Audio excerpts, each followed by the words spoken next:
Assalamualaikum warahmatullahi wabarakatuh. Hai sobat, selamat datang di channel Misteri Malam.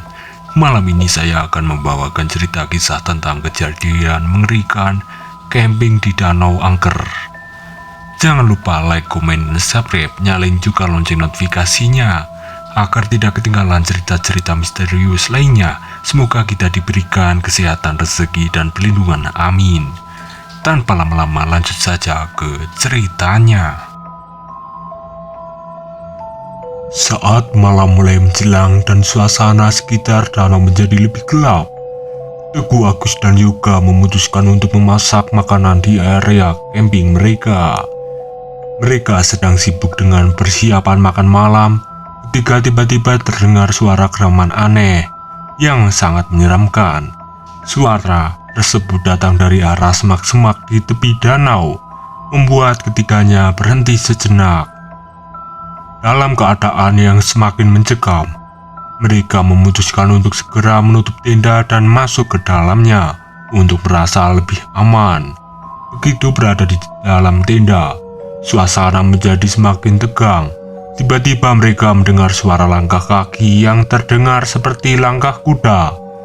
Mereka dengan bunyi roda dalam yang berderak di atas jalanan berbatu. Suara tersebut terdengar jelas dan semakin dekat, mengganggu ketenangan malam. Ketiganya saling berpandangan dengan cemas. Suara langkah kaki itu terdengar terus-menerus, seolah-olah sesuatu atau seseorang sedang berkeliling di sekitar tenda mereka dengan kuda.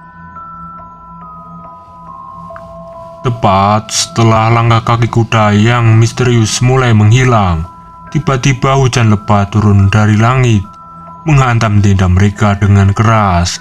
Angin kencang merembus tanpa henti, membuat tenda bergetar seolah-olah akan tersapu oleh angin kapan saja. Ketiganya, Teguh, Agus, dan Yoga, berada di dalam tenda dengan nafas tertahan, mencoba menahan rasa takut yang kini semakin terasa nyata. Suara hujan deras yang menghantam atap tenda begitu keras, membuat komunikasi di antara mereka menjadi sulit. Setiap hembusan angin yang datang membuat tenda menggoyang dengan hebat. Kadang-kadang seolah-olah tenda akan terangkat dari tanah. Teguh yang berada paling dekat dengan pintu tenda memegang erat tali pengikat, berusaha memastikan tenda tetap pada tempatnya. Yoga yang biasanya suka bercanda, kini diam 1000 kata.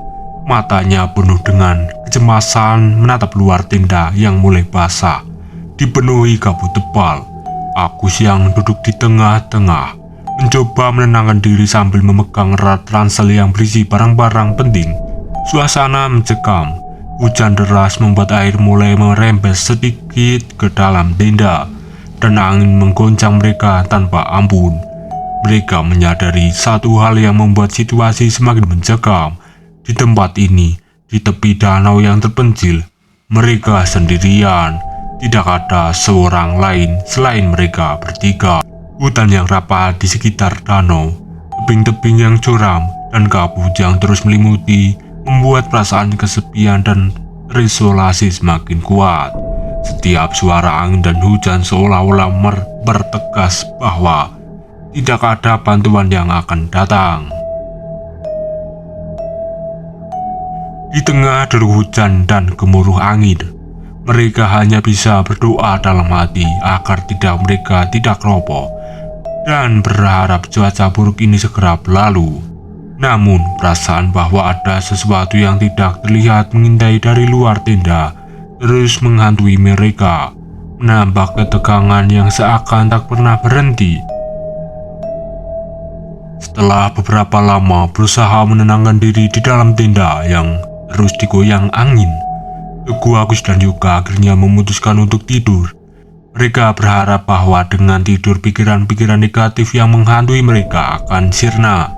Dan ketika mereka bangun, badai sudah berlalu. Namun, beberapa jam kemudian, Yoga tiba-tiba terbangun. Jantungnya berdegup kencang, merasa ada sesuatu yang tidak beres. Ia membangunkan Teguh dan Agus dengan cepat. Bangun-bangun, ada yang aneh nih. Suaranya penuh ketakutan dan kebingungan. Dengan rasa kantuk dan bingung, Teguh dan Agus akhirnya terbangun. Yoga menyuruh mereka untuk keluar dari tenda. Meskipun mereka ragu karena ingatan tentang hujan lebat dan angin kencang masih sangat jelas di pikiran mereka. Namun, desakan Yoga membuat mereka akhirnya keluar.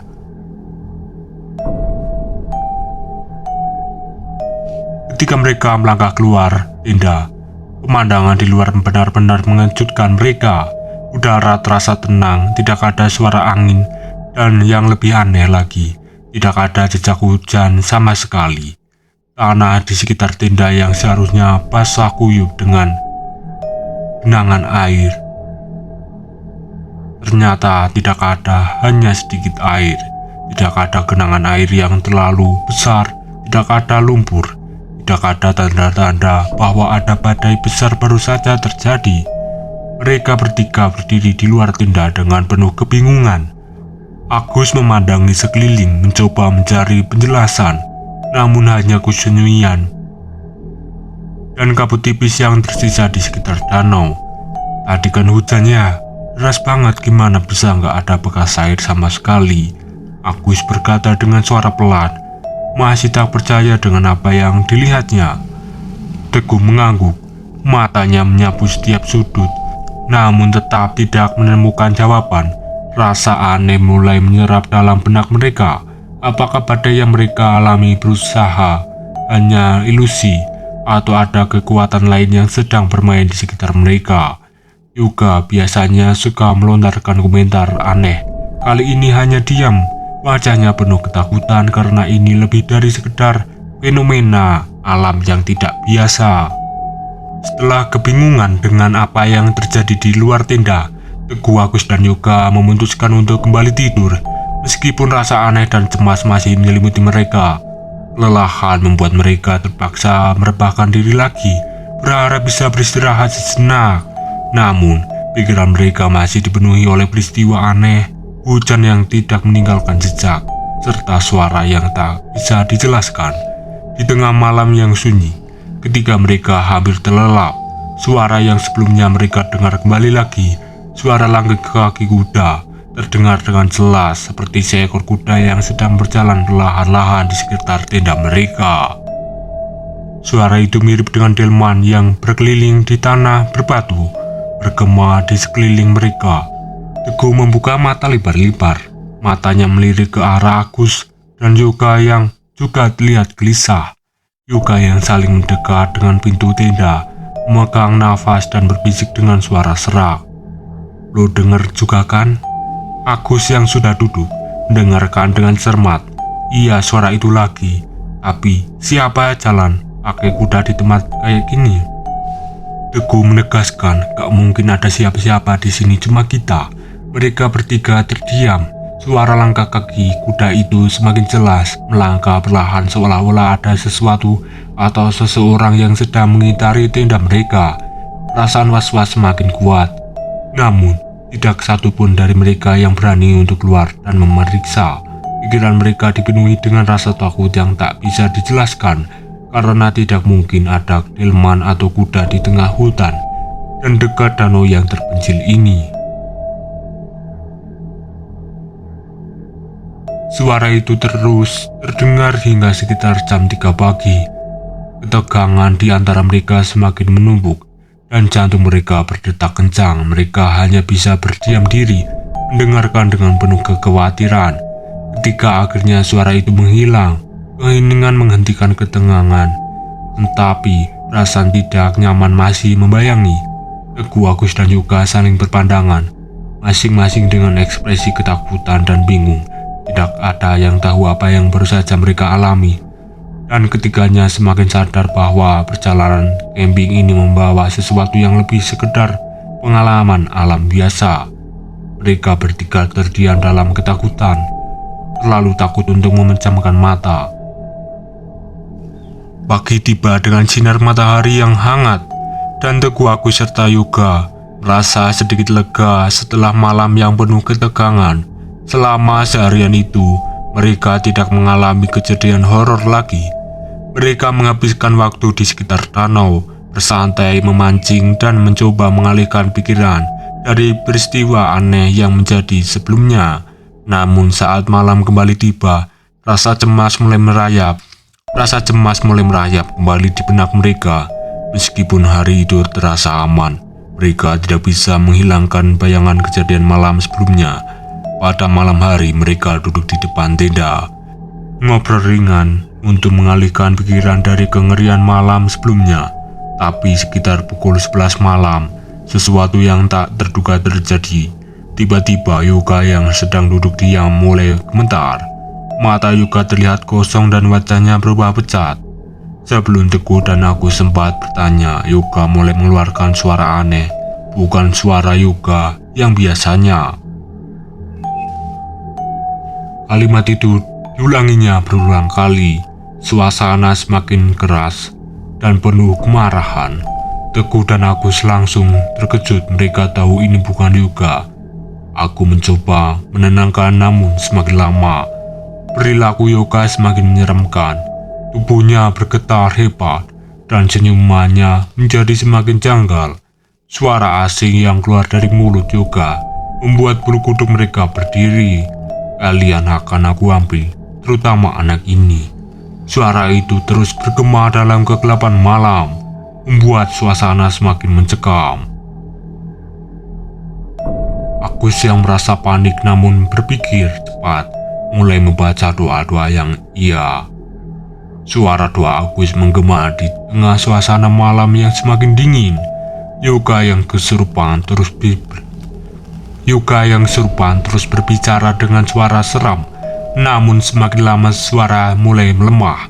Tubuhnya menggigil. Lalu tiba-tiba dengan satu hentakan keras, Yuka terjatuh ke tanah. Napasnya terengah-engah dan suara asing itu perlahan menghilang. Setelah beberapa menit yang menegangkan, akhirnya makhluk yang merasuki Yuka keluar. Yuka terbaring lemas di tanah, sementara Teguh dan Agus tetap terjaga-jaga, menunggu Yuka sadar kembali sepenuhnya. Saat Yuka akhirnya membuka mata, ia terlihat bingung dan tidak ingat apa-apa. Agus dan Teguh hanya bisa saling berpandangan, mencoba menenangkan diri setelah kejadian mengerikan tersebut. Bagi mereka, meskipun makhluk yang merasuki Yuka telah pergi, rasa takut dan waspada tetap menghantui mereka sepanjang malam. Pada pukul 1 malam, ketika suasana mulai tenang dan hanya desiran angin lembut yang terdengar, Yuka tiba-tiba terbangun lagi dengan tatapan kosong.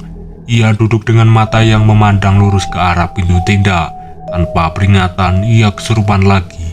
Gerakannya menjadi kaku dan wajahnya tampak aneh, penuh dengan ekspresi yang tidak biasa. Tersentak bangun saat mendengar gerakan aneh dari Yuka. Mereka segera menyadari bahwa Yuka kembali kesurupan, dan kali ini lebih parah dari sebelumnya. Dengan mata kosong dan ketakutan yang tiba-tiba, Yuka mulai terlontar-lontar, mencoba keluar dari ruang tenda. Teguh dan Agus berusaha keras menahannya, tapi Yuka seperti mendapatkan kekuatan dari sesuatu yang tidak terlihat, membuat mereka kewalahan. Yuka, jangan! Agus berteriak mencoba menyadarkan, tapi Yuka terus berjuang dengan kekuatan luar biasa yang tidak mungkin datang dari tubuhnya sendiri. Akhirnya dengan satu hentakan kuat, Yuka berhasil keluar dari tenda. Begitu mereka keluar, pemandangan di luar membuat Teguh dan Agus terdiam dalam ketakutan. Tampak di tempat tenda, tampak segerombolan orang yang aneh, yang berpakaian seperti pengawal kerajaan zaman dulu. Mereka berdiri tegak lengkap dengan baju hirah yang terbuat dari besi. Dan di samping mereka ada sebuah delman goib tua yang ditarik oleh kuda hitam besar.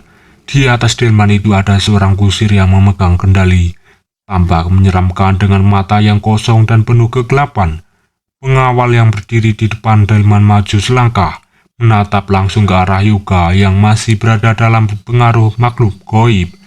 Dengan suara yang dalam dan mengancam, salah satu dari mereka berbicara, "Yuka akan kuambil ke dalam alam kami." Agus dan Teguh merasakan hawa dingin menusuk tulang. Mereka tahu ini bukan hal yang biasa dihadapi dengan logika, teguh dengan tangan yang gemetar. Pengawal-pengawal itu semakin mendekat dengan langkah kaki yang teratur dan mengancam. Yang masih berada di bawah pengaruh mereka tampak pasrah, seolah-olah sudah siap untuk dibawa ke dalam alam mereka. Namun Teguh dan Agus tidak menyerah. Dengan doa yang terus mereka panjatkan, perlahan suasana mulai berubah, seolah-olah mereka terhalang oleh kekuatan tak terlihat. Sang pengawal yang tadi berbicara mulai kehilangan kendali atas Yoga. Delman dan Kursir yang berdiri di sampingnya mulai kabur menjadi kabut yang perlahan menghilang. Dengan gemuruh suara yang memudar, sosok-sosok itu lenyap di tengah malam, seiring dengan doa Teguh dan Agus yang semakin kuat. Yoga akhirnya terjatuh di tanah, tubuhnya lemas dan terengah-engah. Makhluk yang mencoba membawanya ke alam gaib akhirnya gagal. Teguh dan Agus duduk di tengah, dengan terengah-engah di samping Yoga, tak percaya dengan apa yang baru saja terjadi. Mereka telah menghadapi sesuatu yang jauh lebih besar dari yang mereka bayangkan, dan mereka tahu bahwa malam ini belum sepenuhnya berakhir. Namun mereka berhasil menyelamatkan Yoga dari ketakutan gaib yang nyaris merenggut nyawanya. Cerita tamat. Apakah mereka akan selamat sampai rumah, atau mereka akan diambil ke alam gaib? Terima kasih.